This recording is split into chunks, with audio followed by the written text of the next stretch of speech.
So what do you do when you have beliefs that work against you? Esther likes that song. She only knows one line from it. I should have just gone to bed. Instead of talking all night long and running her off, I should have just stopped talking. And so that's a really good thing. Stop taking score of what is unless it feels really good.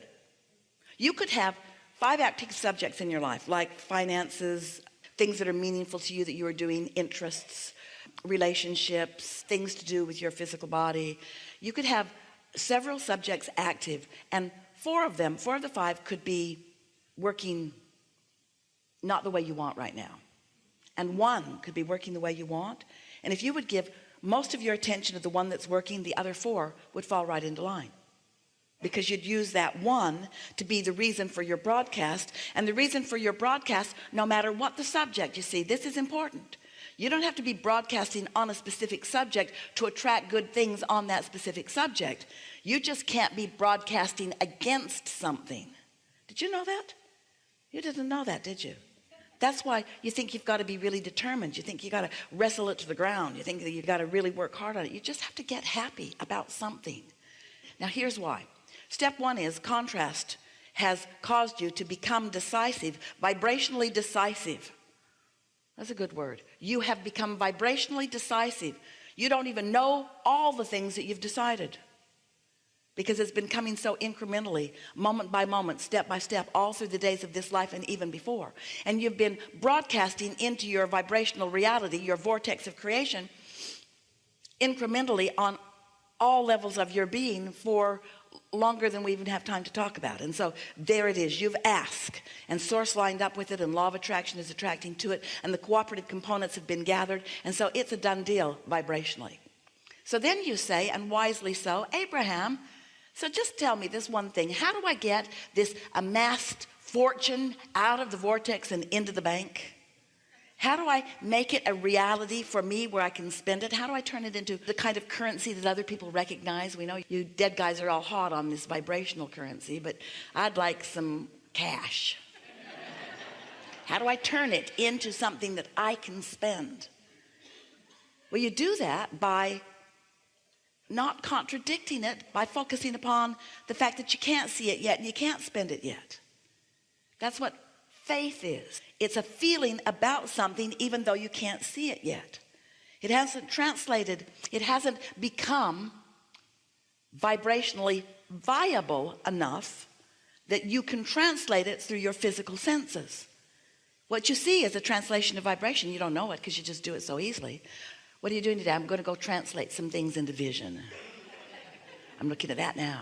I'm looking at that now. You don't do that. You were born vibrationally translating into sight and sound and smell and taste and touch.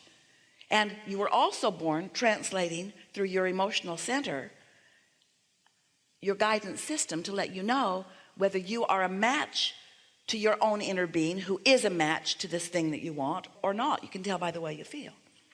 So since what you want is not vibrationally viable enough, now what do we mean by that? It hasn't been focused upon purely enough. It hasn't been focused upon without contradiction long enough that it is a strong enough signal. You have not let it become a strong enough signal that now you can translate it into manifestations. You see, how do you think manifestations get here? You don't know, because there were so many here when you got here. And for the most part, ever since you got here, you've just been moving manifestations around from place to place as a human race and fighting over them. But if you will use your reasoning mind, hasn't your economy gotten way bigger than it was? You don't remember, but you could if you try. For a long time, it was just tiger teeth and bones and occasional squirrel hide.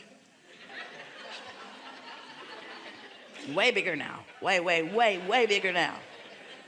And nobody's been trucking anything in from other planets. There's no pipelines from other planets.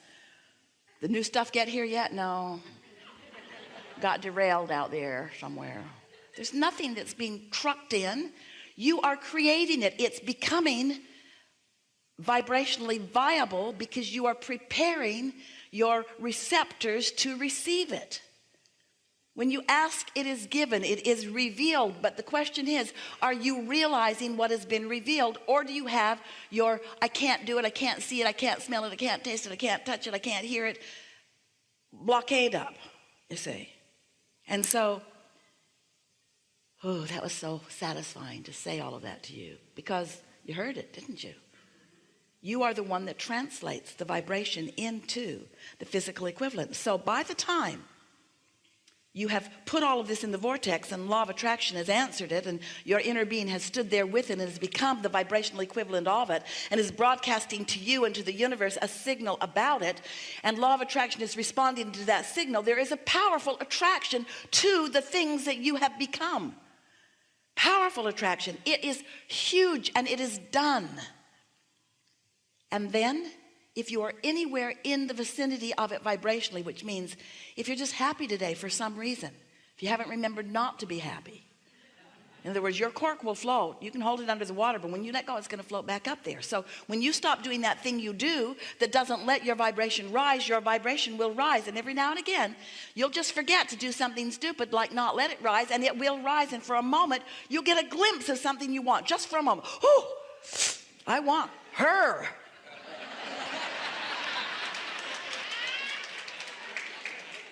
I want this. I want this. Don't you know that feeling? When you first translate that vortexual creation into something that is meaningful to you, when that idea hatches in your mind, that's a manifestation. Now, it's not the kind of manifestation you want. You don't just want an idea.